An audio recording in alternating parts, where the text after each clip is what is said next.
Radyo Pilipinas, Radyo Publiko. Radyo Pilipinas, Radyo Publiko.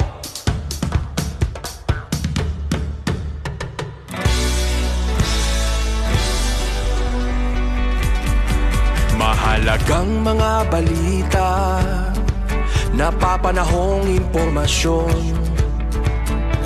Kami ang inyong gabay pag may bagyo at sakuna.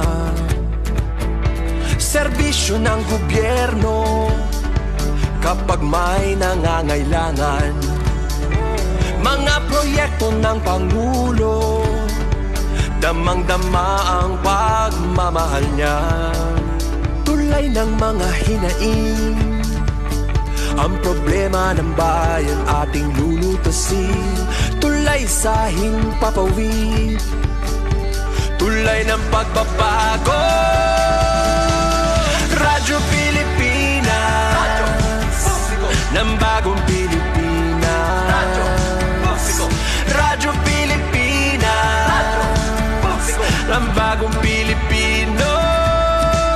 Mga proyekto ng Pangulo, damang-dama ang pagmamahal niya.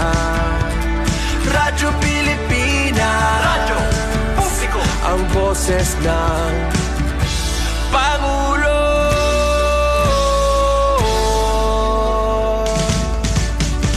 Karamay niyo kami, kahit malayo man kami nakakarating. OFW magsasaka, buhay ay iba't iba, san mang lugar ng bansa natin. Tulay ng mga hinaing, ang problema ng bayan ating lulutasin. Tulay sa himpapawid, tulay ng pagbabago. Radyo Pilipinas, Radyo Publiko. Ng bagong Pilipinas, Radyo Publiko. Radyo Pilipinas, Radyo Publiko. Ng bagong Pilipino. Mga proyekto ng Pangulo, damang-dama ang pagmamahal niya. Radyo Pilipinas, Radyo Publiko. Ang boses ng Pangulo. Radyo Publiko. Radyo Pilipinas, Radyo Publiko. Radyo Pilipinas.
Yes, my gala, may adlaw ka na itong tanan. Welcome din sa itong panaguban sa tutulumanong tamayan sa Radyo Pilipinas. Kauban niyo Armando Finiquito, mga igala. Yes, mga igala, no?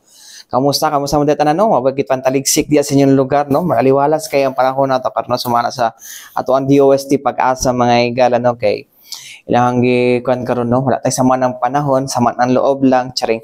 No, tapos karon mga igala, hinahinay na, no? Mga bata na to karon, nagbakasyon na gyud sila, mga igala, no?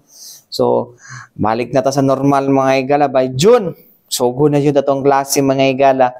So, mo na tong paabuton, mga igala, no? Anyways, mga katambayan, no? Kumusta man mo diha, no? Inyong lugar, no? Nanabay nagbakasyon karon o nanabay nagklase ka mo sa Samal? Charing, klase sa Samal, di ba? So, mga last year, mga igala, mga earlier years, mga igala pa to. ato ang kuan ato ang klase kay bisag summer na patay klase may gala kay ginapang-cancel ang mga klase or gina-shift to modular or gina-shift to blended. It's because gabi naging kainit lagi, di makayang kainit sa mga classrooms, no? So di gid nato na-prove nato mga higala no nga di gid kaya mag-conduct og kana magklase ta during summer days diri sa tuwa sa Pilipinas, no? And of course mga higala, mo lagi na kung ginaingon lagi ginaingon nato di no ako ang kuno nako kanang ginaingon nato mga higala no nga di kita pwede anang academic calendar na magsugod og August. Kay dita maka-summer.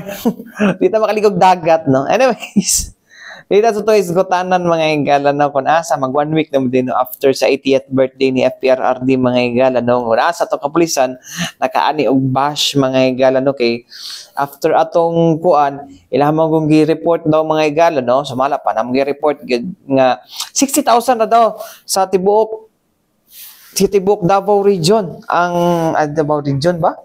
O tibuok Pilipinas no sa 200 nagrally nga ang nanambong. So mo to nakaani ni og bash mga higala. Pero anyways may explanation ng ato ang Police Regional Office 11 ana mga higala. Pero I think ang 60,000 is diri lang to sa Davao City.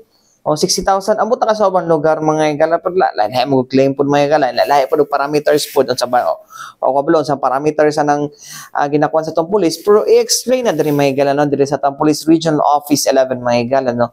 Pinaagi sa tigpamaba no sa Police Regional Office 11 mga higala nga si Major Catherine De La Rey. Paminaw na to.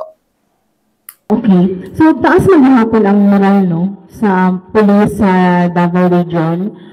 Dili man na ingon nga maapektuhan ni kung unsa manggaling ang mga nahitabo sa among palibot kay we have to remain committed sa amo ang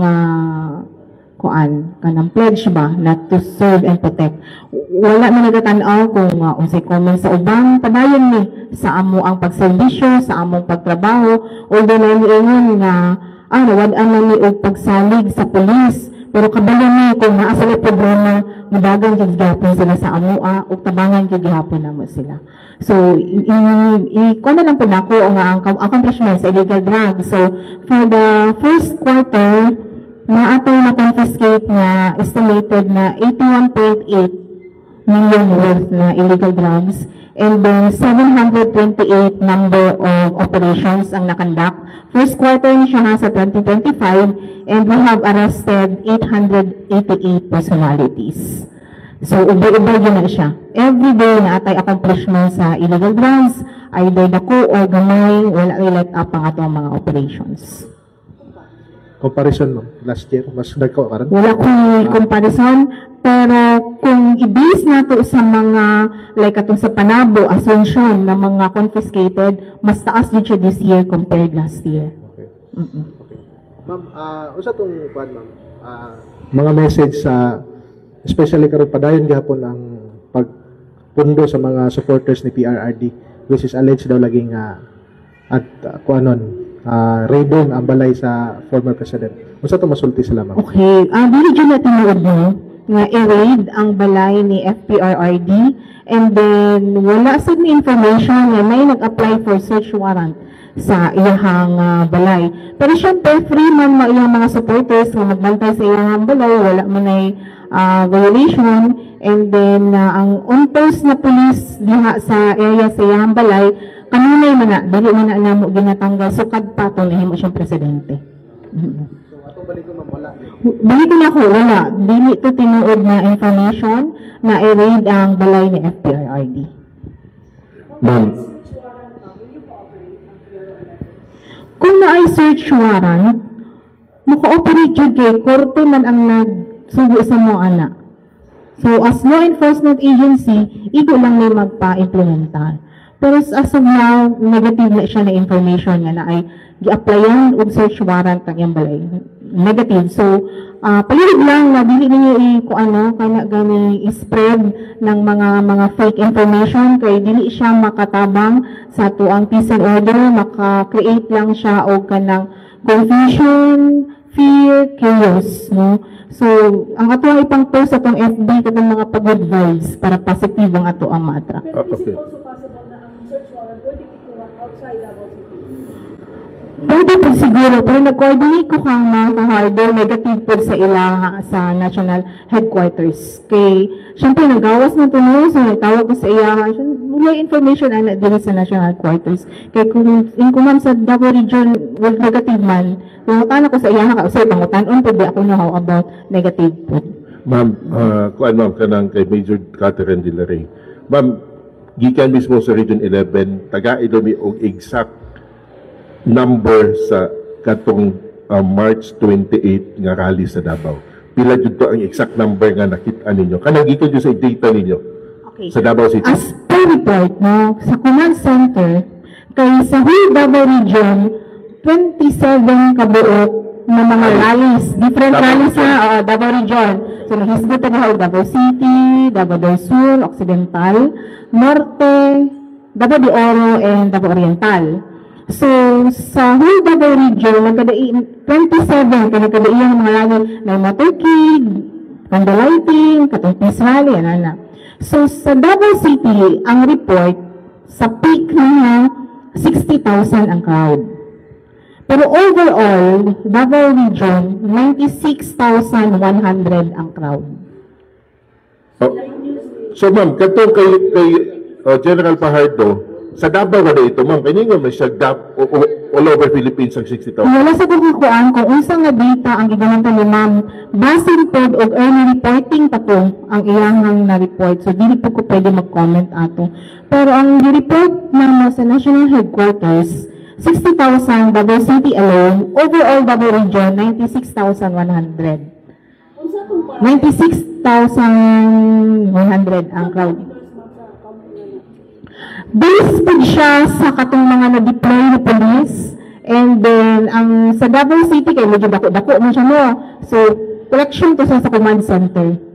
Unlike sa ubang mga lugar sa mga COP, ang isa sa mga dako kay ang Bansalan kay nag-record sila og 7,000 ka mga participants, and Tagum City kay nag-record sila og 6,000. Pero do you have a crowd counting Crowd counting. tool that you Nakanamura ka ng i-click-click, wala tayong nana. Base lang tayo. Ano siya. clear area how many? Wala sa kung kakuan ko sa command center kung giusan nila pagkuan. sa Pero Davao City ma'am. sa Davao City, mo itong na-report, 60,000. 60,000 sila. 60,000. I won't mention the name of the police officer, Mm-mm. pero according to him, justifiable ang 300K overall attendance from the start and end, kay passing ramang mo daw, in and out ang mga tao na time. Ang report mo sa command is 60,000 open and close peak. So, dito lang po ko magbase sa ilahang report. Square meter by square meter man. Oo, ang ilahang kuan. Pero wala ko kuan sa information kung per square meter pila ilang ihap sa isa pila ka tao. So dili na Pero ma'am, dili fake news sa tinuod nga news nga atong fax news siya. based siya sa fax board na muna amo ang report sa national headquarters. So, balik ko na po, Davao City, 60,000 sa peak niya. And then, overall, Davao region, 96,100 participants. Pero with that, peaceful na talaga. Yes, generally peaceful ang whole Davao region. So, pasalamat sa regional director, pasalamat sa mga security personnel, mga volunteers, daghan na, dili naman PNP ang nag-secure na may laing sa security cluster, and of course, ang mga nag-rally yung participants, very peaceful ang bihimong pag-celebrate sa 80th birthday ni FPRRD. So, mo to mga igala, no? Explanation ni Major de la Rey, mga igala, no? So, moto yang gipang explain kaganihan na tong mga tao, in and out, unsa ba, pero siya mo the explanation. So be it, no? Ilahamon tong kan. Basta ang importante, malinawon ang pagpahigayon sa birthday celebration, no? Ang 80th birthday ni FPRRD, no? There's Davao mga igala, whatever, o sama na tumakuan, pero Kamu na yung musga, ha? Lakoy gikuan-kuan din eh. Basi apati ako, inyo kong ibash. No? Oh, shout out da ay Manuela Gonzalez o kuan di ay Shaira Sangkula Gukong. No? Sumingo na po mo, wala tamo gikuan. Wala tamo gi-shout out. Charing. Bitaw eh. Anyways, mga katambayan, balik kita man lang sa importante painumdom ni nga si Bianan. Balik kita mga igala din sa itong panagupan sa itong tulumanong tambayan sa Radyo Pilipinas. Yes, mga igala. No, wapo din panahon karon limlamin kay magsamal daw karon mga igala. Or happy naman day ang kuan no, Holy Week mga igala, no? No, mga 2 weeks from now. 2 weeks from now mga igala, no, magsugo na ang Monday, Thursday mga igala. April 17 mga igala, no? So, nanay magkuha na ni karon. Actually, mga igala, aside sa puno-puno ang simbahan every Holy Week, mga igala, puno-puno pa mga resort di asamal, mga igala niya. Nana po ni mga reklamo na po diha nga mga kuan, nga mga siya tawag gani, magreklamo nga mga mga tuwag samal kay taas na po din pila. Hindi nga dito mga tuman mo dito kuan. Matumo mo ito, Huwebes Santo. Dapat mga tumo, Merkulis Santo pa lang, char. Bitaw ay. Oh, puno-puno na po ng kwan din ha, mga igala. Puno-puno na sila diha. Sa umana nato, ha? Na may igala na kay, di mo pudgutanan ko nag-commemorate anang Holy Week. Puno kay, di man tatanan Katoliko. Pero ang kadaghanan Katoliko gyud, so mga Katoliko sa simbahan, nasa simbahan na sila or sa banila mga penitensya na matugbukid na may mga tao mga tugbukid, no? Kaya dito magkuan sila ng penitensya, ingon lang mag-renew ka ng tikal. Mo na ginaingon sa mga mga igala. Tao, no, tradition. Nagikuan sa una gani kay Biyernes Santo ba? Katong silingan ng mo sa una, mga Seventh-day Adventist, di wala sila Biyernes Santo. Among silingan siya, halang anong karon mo mga ligog dagat nga Biyernes Santo? Nung diyan ako, bitaw niya, kami magod sa mga silingan sa nay, puro magod yung mga Katoliko. Wala. Mo na nga, medyo na ako. Karon ako na-realize nga, buot man mo kung maligo sila dagat o Biyernes Santo. Nga, di man sila Katoliko. Ay siya, bossing na yung lumos, ay, sa to valid na nga kwan sa to valid na nga kwan tinuohan pero sa ilaha dili na valid kay dili ta pareho tinuohan. Anyways, may igala din hita sa to isgutanan mga igala no kun asa ato ang sayro nuna mga igala no ang ato ang sitwasyon no on the movement mga igala no ang apprehension sa tuong illegal drugs mga igala din sa Davao region no kung unsa na ba sa ni taas si baba naghan mga adik, daghan naman kay mga amaws sa social media karon. Basig mo ni giniingon nila mga igala nga failure ang war on drugs sa milabay nga administrasyon mga igala kay nakagawa sa pagbalik no. Nagkuan pa nagpakita na sa social media mga igala no ang mga dating mga nakasuyo po dili inyo ko na kay naiuban ra in character lang na sila mga igala no for the views no for the views lang engagement ana na usay mo gud mahalat magduda ka usahay. Anyways mga igala so paminawon mga igala no ang regional director sa Philippine Drug Enforcement Agency Region 11 mga igala nga si Sir J. Hubay. Paminawon na to. Kumusta ho na to ang ato ang drug ang drug situation, illegal drug situation sa Davao region, sir, in terms of demand and supply.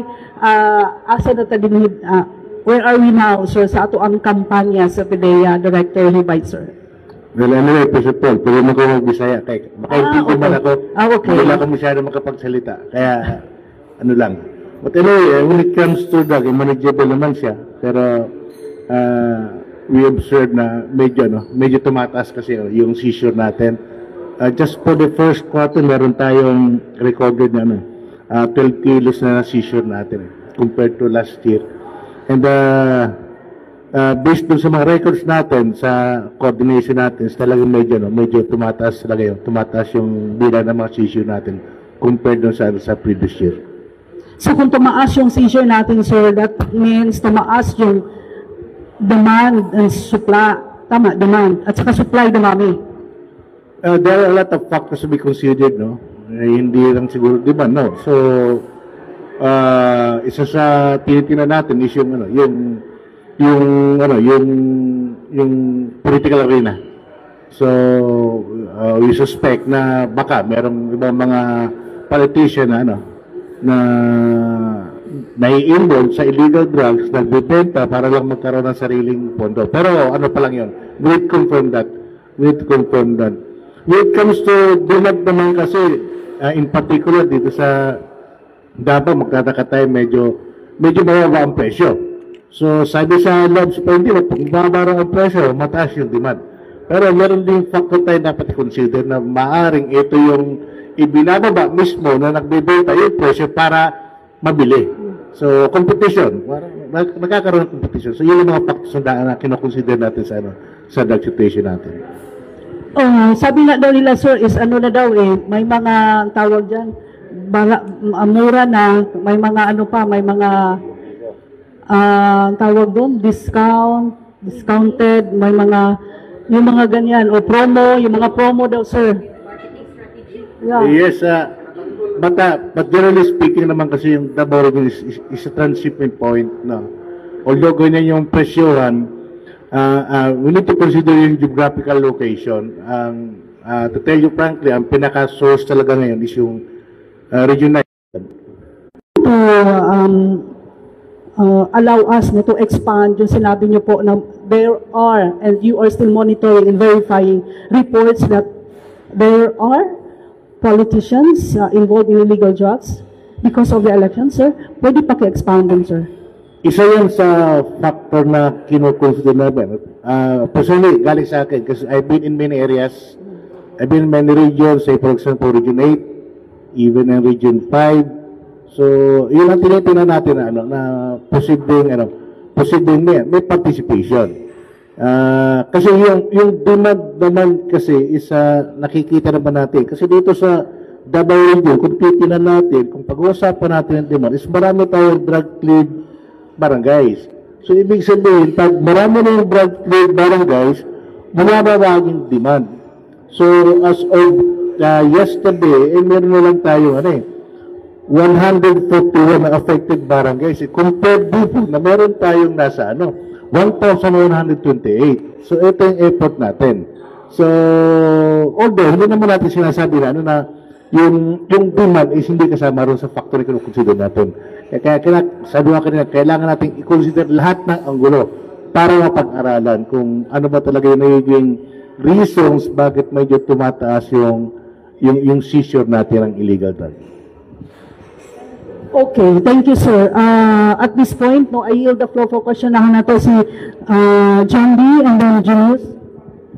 Sir, you've mentioned earlier the participation. Participation in what extent?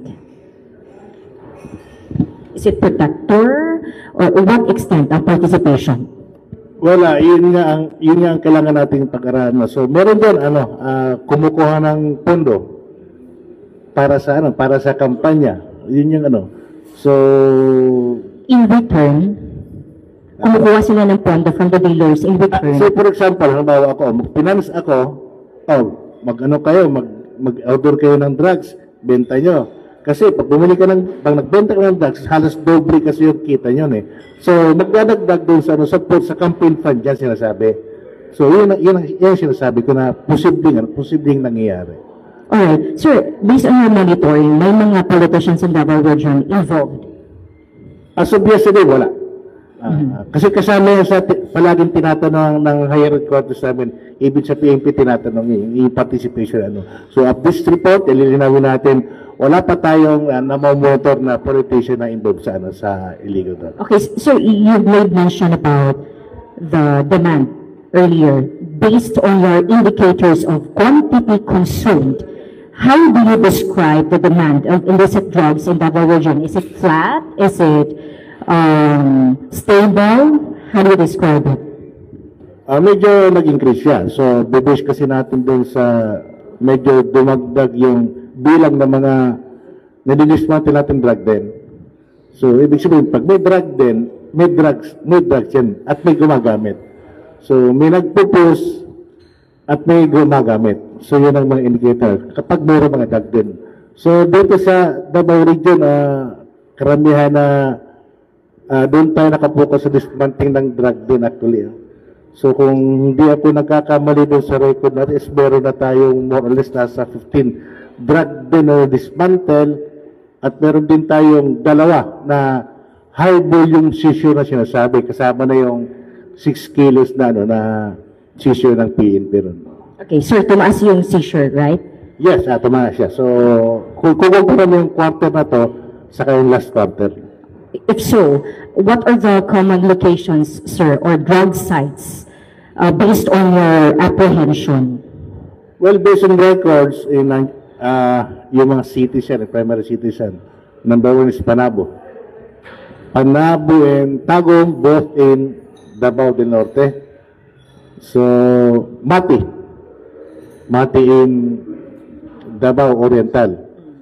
Then, mga key municipalities sa Davao del Sur, and even dito sa Davao City mismo, is meron tayong barangays na binabantay because doon sa mga previous records may mga dismantling ng drug din. Okay, I understand those places, sir, but what are the drug sites in terms of market?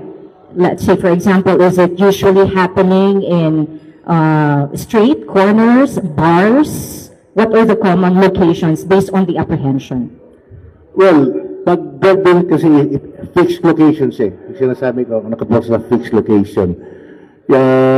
By bus operation, hindi naman siya actually permanente kasi it will depend on yung strategy ng yung mga sindikato kasi may strategy niyan Hindi porque makipag-deal ka rito, dyan magkakaroon ng hulihan, hindi. Yung sinasabi namin sa termo namin lang po, hahatakin ka, papalayo.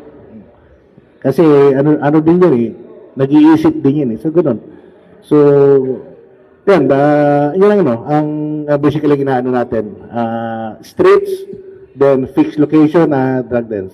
Okay, sir, I'm sorry but I have to ask, because since we have a higher seizure, meaning, does that mean na medyo bumaba yung enforcement activities? Because if logic-wise, if yung enforcement natin is maigting, konti lang dapat yung seizure natin. Or do you agree with me with that logic?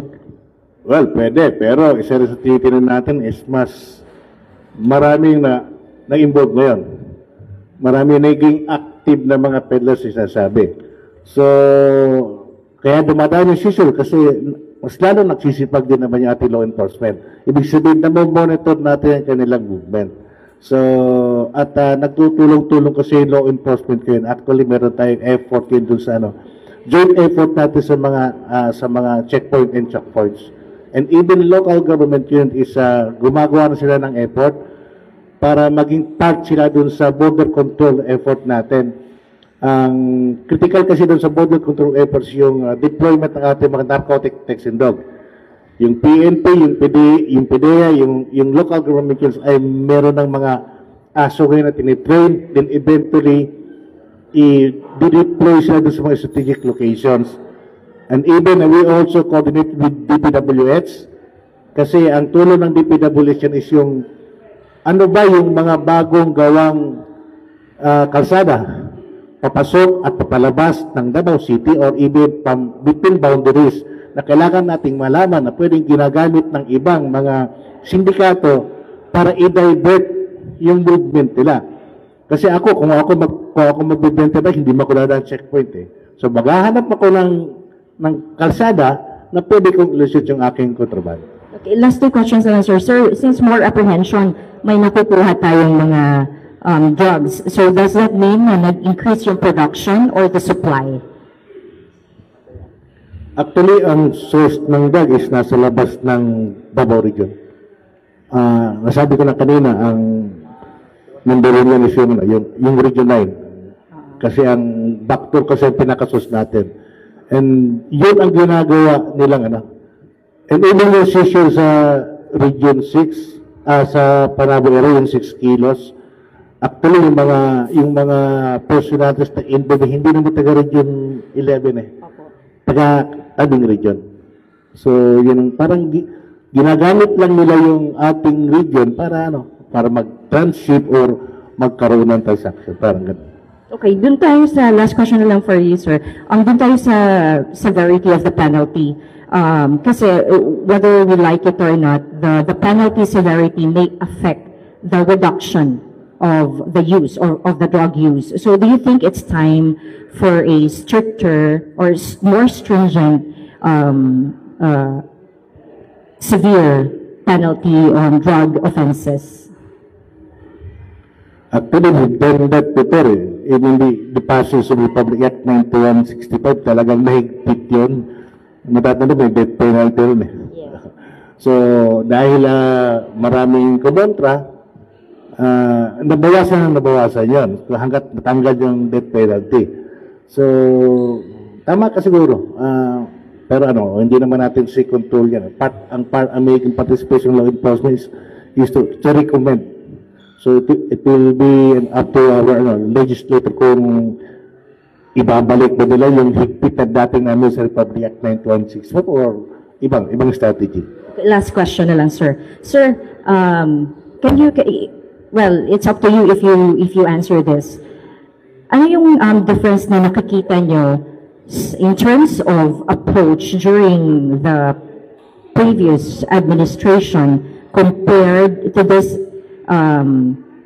current administration in terms of approach? Frankly speaking, mas mahigpit nun kaysa ngayon. Yung first year pa lang na pag-upo ng previous administration, may dating kagad eh.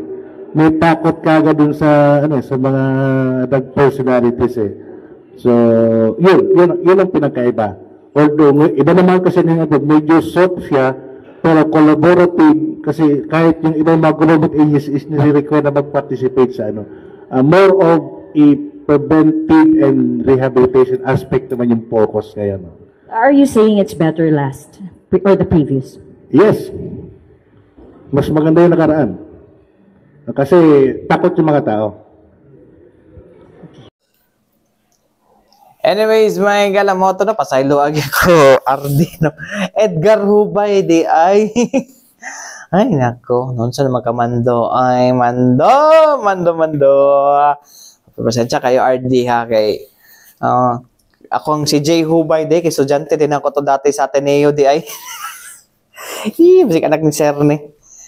So mo na to mga igala no, sitwasyon mga igala no. Mo na to yung gingon nga last nga mas effective datong previous administration sa di kay ta makuan ani sir. Pabitaw. Kanya-kanya mag-strategy po dato mga by administration may kung saan nila pagpakgang sa war and drugs and kung man mga igala ang milabay administration mo gini ang priority no wag nga maundang yun no pero kung focus man po to sa kuan pod focus man po to sa rehab mga igala o pagpasurrender no makita na uplan tokhang mga igala pero saan ang tokhang mga igala mas na kuan man good no mas na highlight antong mga patay which is dili to mao ang kuan mga igala dili to mao ang campaign good no actually ang tinod na campaign is dili tokhang is one of the component lang sa ginatawag na upland double barrel mao to siya mga igala pero well nanamot sa karon nga administrasyon so mao gini matuman mga igala no anyways mga igala di na ta magdugay no wala tay igong oras gid mga igala sa ngalan sa tibok persa sa Diag Sapi Radyo Pilipinas Radyo Publiko Davao mga igala ako Kauban Armando Feniquito alang sa atong tulumanong tambayan sa Radyo Pilipinas no sa ngalan sa tibok persa sa Diag Sapi Radyo Pilipinas Radyo Publiko Davao ako Kauban Armando Feniquito hangtod sunod na usab salamat ug maayong adlaw kanatong tanan musunod na ang balitang pambansa.